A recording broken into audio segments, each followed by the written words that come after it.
Expectation and reality check করতে গত ডিসেম্বরের শেষ সপ্তাহে আমি আর সৌমেন পৌঁছে গেলাম মেঘালয়ের ডাউকিতে। তো সেই দিন আমরা সকাল সকাল বেরিয়ে গেছিলাম মেঘালয়ের সাইট সিনের জন্য। প্রথমে আমাদের গন্তব্য ছিল ভারত বাংলাদেশ বর্ডার।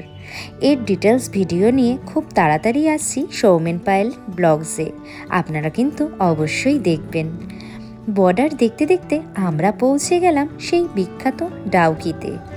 মেঘালয়ে অসাধারণ সব ওয়াটারফলস দেখতে হলে আপনাকে কিন্তু অবশ্যই যেতে হবে বর্ষাকালে, কিন্তু ভাইরাল ভিডিওতে দেখা কাচের মতো স্বচ্ছ জল পেতে গেলে কিন্তু আপনাকে অবশ্যই যেতে হবে কি শীতকালে। আর শীতকালের ডাউকিতে আমাদের মন ভরে গেছে। একবার জলের দিকটা খেয়াল করে দেখুন, এত স্বচ্ছ জল আমি তো এর আগে জীবনে কখনো দেখিনি। জীবনে চলার পথের মতোই খানিকটা খানাখন্দ পেরিয়ে আমরা পৌঁছে গেলাম মজমাই কেভে।